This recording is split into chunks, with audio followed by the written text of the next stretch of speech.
último bloque de este domingo de Canal Rural Noticias y bueno, les decía que no me dijeron cuál tiene que ser la reforma, porque hasta ahora me contaron todos los problemas.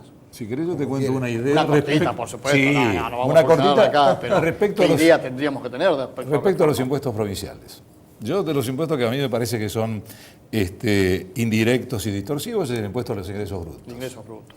Yo ¿qué propondría? Que el impuesto al valor agregado se reduzca la alícuota a nivel nacional y haya un impuesto provincial. Yo creo que las provincias deberían ser responsables de no solo de sus gastos, sino de sus ingresos.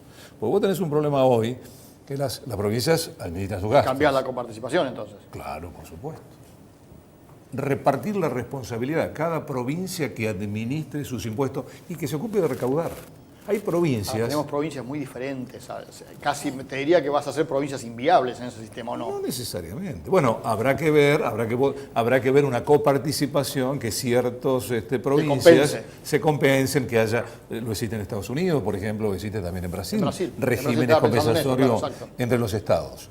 Pero si no, para muchos de los, algún político provincial, no es bueno una presión fiscal local, porque es mejor negociar con el gobierno central algún punto más de coparticipación. Yo, por ejemplo, eliminaría el impuesto a los ingresos brutos, haría provincial el impuesto al valor agregado y trasladaría la responsabilidad de la administración de los, por lo menos de buena parte de los ingresos a las provincias.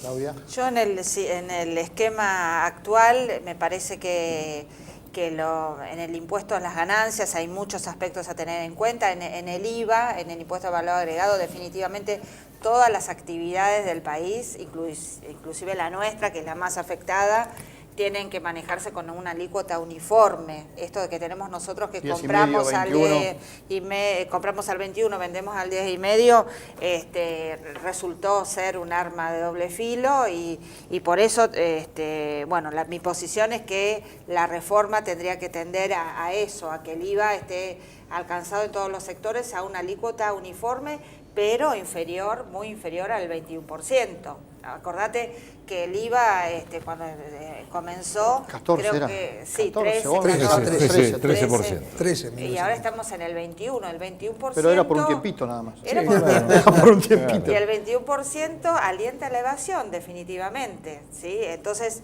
esto por el lado del impuesto a los consumos, ¿no?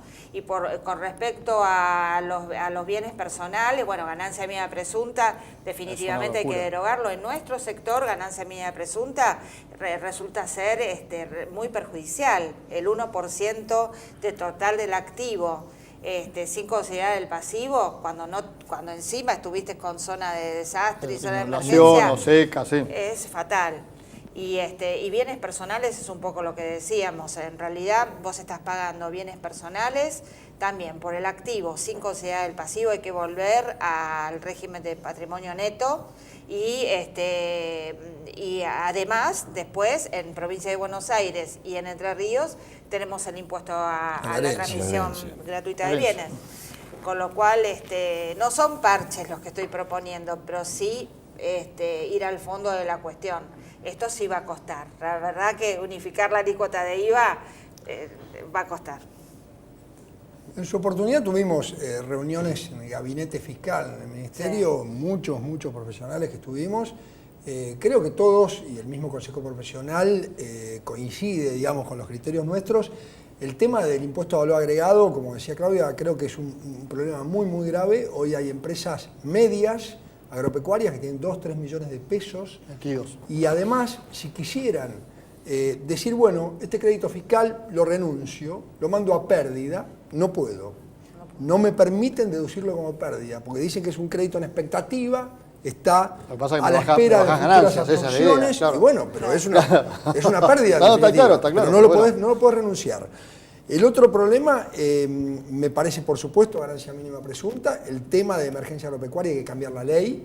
Hoy como está, creo que es absolutamente inequitativa.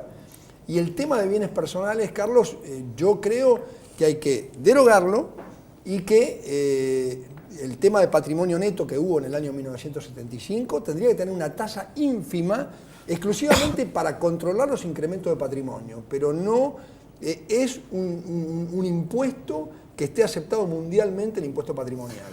Lo que pasa es que son todas emergencias. Yo estaba recordando mientras los oía, el impuesto a los bienes personales, yo me acuerdo que el diputado Maskin fue que lo impulsó hace muchos años atrás y eran bienes personales no afectados a las actividades productivas. Como siempre, ¿viste? Claro, entonces era por un periodo excepcional los débitos y créditos, claro, bueno, y todos otros. aquellos, y para resolver alguna situación de emergencia. Ganancia mínima presunta coincidió con la crisis en México, el efecto tequila, donde Cavallo entonces planteó el 1% del activo computable. El impuesto al débito y crédito bancario, el 1.2%, coincidió con la crisis del año 2001. Era menos al principio, era 0,4, no me acuerdo cuánto era, pero era bastante. Era menos. 1.2, De entrada era 0,6, me parece que era menos. 1.2. Pero no lo vendieron como pago a cuenta pleno. Claro, solamente el 0,20, digamos, sería pago a cuenta. Y también era un impuesto de emergencia por la salida de la convertibilidad y la crisis 2001-2002.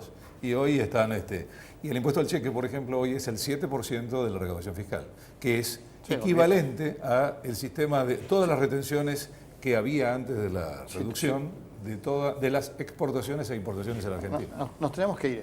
Ahora, si tuvieran rápidamente, ¿no?, que mirar algún país como ejemplo en cuanto a presión y sistema impositivo. Chile. Para mí Chile. Uruguay también tiene un régimen tributario en la actividad agropecuaria que es un ejemplo. No tenemos que ir muy lejos. No. Sí, quizás el de Uruguay nos iría mejor por nuestra forma. Perdón. Sí.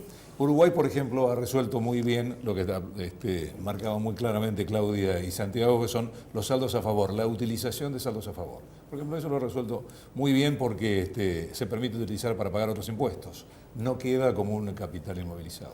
El otro saldo a favor que le llaman de libre disponibilidad es casi una cargada, ¿no? Porque le llaman de libre disponibilidad, para mí es disponibilidad restringida, porque es muy limitado la utilización. ¿Sabe cuánto se tarda en Uruguay en obtener la devolución de un saldo libre de disponibilidad? 30 días. 15 días y se hace por un sistema informático como si fuera un home banking.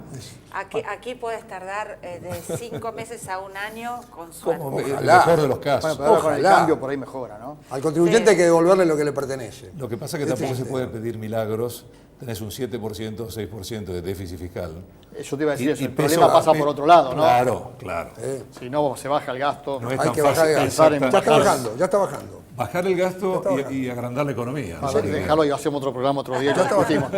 Pero vieron que no son mala gente. Es más, Eso quedó claro. Cuando ellos hablan por algún tema que a ustedes no les gustan es porque nosotros los provocamos para que hablen porque alguien sacó una medida que a ustedes no les gustan, pero ellos están para solucionarse la vida. Y tengan en cuenta que en muchos casos, y yo sé que me voy a ganar algún enemigo con esto, no todos los contadores son iguales. No todos los contadores sirven para lo mismo, cada uno tiene su especialización. Ahora es así. Y ellos están para que ustedes también ganen más. Nos vamos. Mañana, 6:30 de la mañana, como todos los lunes, acá en Canal Rural Noticias. Hasta mañana. El día puede empezar con un despertador o puede empezar en cualquier momento. No podés hacer lo que estaba planeado, solo lo que el día te depare.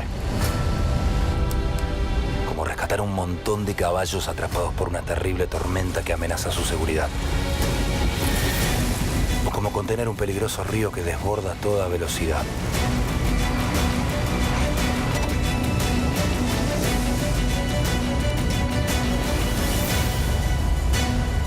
Hoy, en lugar de tomarte un descanso, tenés que duplicar tu esfuerzo.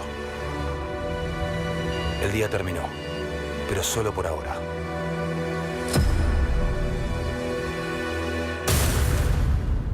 Cierre semanal para las cotizaciones del trigo en dólares por tonelada en el mercado de Kansas, en el mercado de Chicago, en el mercado a término de Buenos Aires.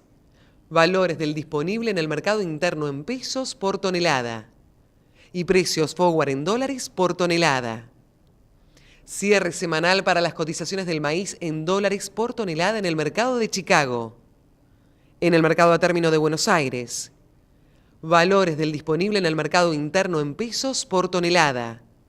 Y precios forward en dólares por tonelada. Cierre semanal para las cotizaciones de la soja en dólares por tonelada en el mercado de Chicago, en el mercado a término de Buenos Aires. Valores del disponible en el mercado interno en pesos por tonelada. Y precios forward en dólares por tonelada. El día puede empezar con un despertador o puede empezar en cualquier momento. No podés hacer lo que estaba planeado, Solo lo que el día te depare. Como rescatar un montón de caballos atrapados por una terrible tormenta que amenaza su seguridad. O como contener un peligroso río que desborda a toda velocidad.